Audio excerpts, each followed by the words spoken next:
ऐरोली प्रभाग क्रमांक 12 सेक्टर 2 में शिवसेना के पूर्व नगर सेवक संजू वाड़े के प्रयास से नए सिरे से निर्माण भारत रत्न डॉक्टर बाबा साहेब आम्बेडकर उद्यान के सुशोभीकरण का उद्घाटन ठाणे लोकसभा के सांसद नरेश मस्के के हाथों संपन्न हुआ, जहां उनके साथ जिला प्रमुख द्वारकानाथ भोईर, रमाकांत म्हात्रे, आरपीआई जिलाध्यक्ष सिद्धराम ओहड़, युवा सेना प्रमुख अनिकेत म्हात्रे सह तमाम पदाधिकारी और कार्यकर्ता तथा नागरिक बड़ी संख्या में उपस्थित थे। बड़ी ही खूबसूरती के साथ निर्माण इस अनोखे उद्यान में वो तमाम सुविधाएं उपलब्ध है जिसका आनंद न केवल बच्चे बल्कि महिलाएं और उम्रदराज व्यक्ति भी उठा पाएंगे।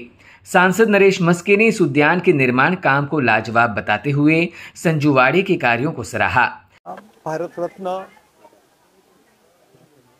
डॉक्टर बाबासाहेब आंबेडकर यांच्या नावाने हे उद्यान आहे। खूप सुंदर उद्यान, त्याचं सुशोभीकरण संजू वाड़े यांच्या माध्यमातून झालेलं आहे। संजू वाड़े यांचं या विभागात खूप चांगलं काम आहे, त्यांना मी या ठिकाणी शुभेच्छा देतो। आणि या उद्यानाचा उपयोग वृद्ध नागरिक, लहान मुलं, तरुणी याचा नक्कीच फिटनेससाठी याचा उपयोग होईल आणि याची पुढचं मेंटेनन्स सुद्धा आहे, डागडुजी सुद्धा आहे, याचं संगोपन सुद्धा या मैदानाचं खूप चांगल्या पद्धतीने होईल। सातत्य ज्या पद्धतीत आज आहे तसंच वर्षानुवर्ष राहील अशा अपेक्षा मी या ठिकाणी व्यक्त करतो। मला त्यांच्या माध्यमातून या विभागामध्ये खूप चांगली लायब्ररी उभी राहिलेली आहे, अभ्यासिका आहे, 350-400 मुलं त्या ठिकाणी अभ्यास करतायत, त्या लायब्ररीचा उपयोग करतायत। शहराची उंची असेल, शहराची श्रीमंती आहे, हे टोलेजंग इमारती यांच्यावरून ठरत नाही, तरी शहराची उंची किंवा शहराची श्रीमंती या शहरात असलेल्या अभ्यासिका, त्या शहरात असलेल्या ग्रंथालय असतील, त्या शहरात असलेली उद्यानं असतील, यावर ठरत असते। शहराची उंची वाढवण्याचं काम त्यांच्या माध्यमातून झालेलं आहे। यूपीएससी एमपीएससी करता मुलं घडवण्याचं खूप चांगलं काम या ठिकाणी करतात, त्यांचं याबद्दल मी कौतुक करतो। वहीं संजू वाड़े ने उद्यान के सुशोभीकरण की जरूरत पर प्रकाश डाला। या उद्यानाचं वैशिष्ट्य या ठिकाणी असं आहे की ह्या परिसरामध्ये अतिशय लहान घरं आहेत आणि गरजेपोटी काही लोकांनी 2 मजली 3 मजली केलेले आहेत, परंतु एरिया मात्र तेवढाच आहे आणि त्यामुळे आपल्या नातवंडांना, आपल्या ज्येष्ठ सहकाऱ्यांना, आपल्या मुलांना, आपल्या लेकींना या ठिकाणी खेळण्यासाठी आणि संध्याकाळ आणि सकाळ फिरण्यासाठी जागा उपलब्ध नव्हती। त्याच पद्धतीने मी या ठिकाणी विचार केला की ज्येष्ठ नागरिकांसाठी पासून तर तरुणींपर्यंत या ठिकाणी ओपन जिमचा आनंद या ठिकाणी घेतलेला आहे। तुमच्या माहितीसाठी सांगतो, ह्या ठिकाणी ह्याच वास्तूमध्ये व्यायामशाळा सुद्धा आहे।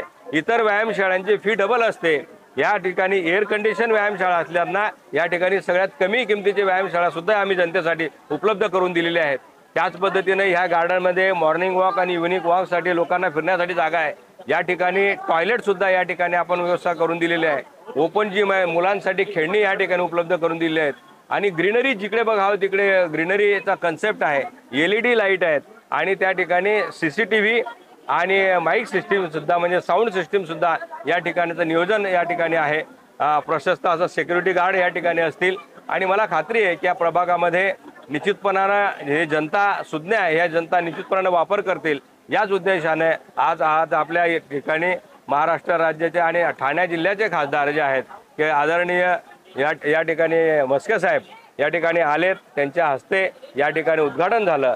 त्या उद्घाटनाप्रसंगी आमचे जिल्हा प्रमुख द्वारकानाथ भोईर साहेब होते, रमाकांत म्हात्रे साहेब होते, आमचे रिपब्लिकन पार्टी ऑफ इंडियाचे नेते सिद्धरामजी ओहड़ साहेब होते आणि इतर सर्व सन्माननीय नगरसेवक आणि माझ्या माता भगिनी आणि ज्येष्ठ सहकारी ह्या मंचकावर उपस्थित आहेत। असे सर्वजण एका हाकेच्या अंतरावर या ठिकाणी ते आलेत, त्याबद्दल त्यांचा मनपूर्वक आभार मानतो आणि निश्चितपणानं या जनतेला या गार्डनचा निश्चितपणे या ठिकाणी उपयोग मी ते चांगल्या पद्धतीने करून देईल आणि ज्या पद्धतीने आज आहे त्याच पद्धतीने येणारे काही वर्ष, अनेक वर्ष हे असंच राहील, असे मी या ठिकाणी काम करणार आहे।